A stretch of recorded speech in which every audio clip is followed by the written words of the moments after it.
Danielle and Jen, I'll throw this question to both of you. It's a big two-parter to kind of lean into how your characters have evolved. Can you each tell me something that stayed consistent in terms of how you approached playing your characters from season 1 to season 2, but then also something new you had to do in season 2 in order to be able to lean into where the storyline is taking them?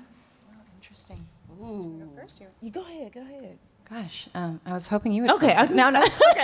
Yeah, go first. Well, when we first meet Adabio, she really is kind of all over the place. She's trying to figure out her place in this 11th Street Kids. She's flustered half the time, really just all over the place. And then through the conversations that she has with the other characters, and building that relationship, she gains her confidence. And, she gains so much confidence that she ends up ratting out her mom. And when we meet her in season 2, the one thing that I think has been consistent about Adabio has been her optimism. There is just something about her that is like, I don't know what I'm doing, as most of us actors we've been talking about today. I don't know what I'm doing, but I'm going to believe that this thing is going to happen. And I think that's where we meet her at the top. And I'm not going to ruin anything for y'all, but I think out of all of the characters in the beginning of season 2, she's the one that's holding on to optimism. And what I do see in her is that she's more comfortable in the group. Like, this is her family now. This is her tribe. And so she wants the best for every last one of them. So I feel like that's what's giving this season for her, the heart. I think one of the really cool things about James as a writer is that he really does want to see his characters evolve and continue to grow in different ways, whether that's growing in a positive way or regressing. I think Peacemaker's character's kind of grown in a positive way in certain ways from season 1 to season 2.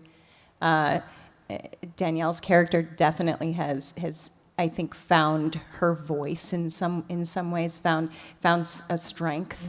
Mm-hmm. My character, not so much. My character was sort of the put together, very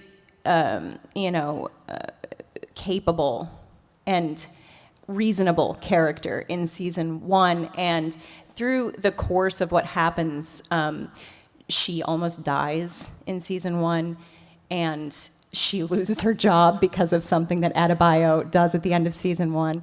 And so in losing her job, and I think probably through the experience of almost dying and being in one of the most vulnerable places she's ever been in her life, I think what happens for her is she hardens even more. And so she regresses in a certain way in season 2. And so we get to see how that evolves.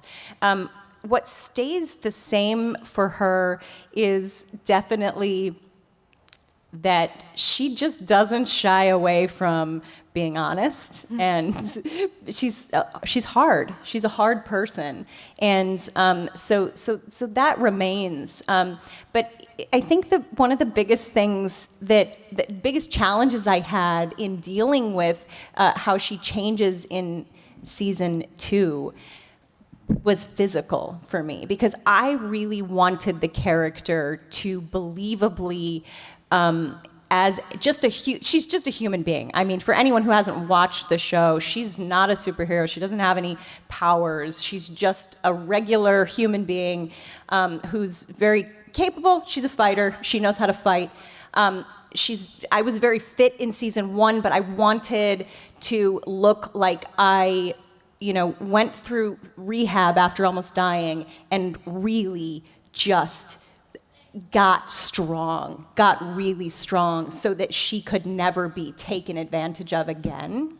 And I wanted her to really, truly look like she was strong enough to beat up a lot of large men. And so I really worked on building muscle mass, which is something I've never done in my life. Like I wanted to look bigger than, you know.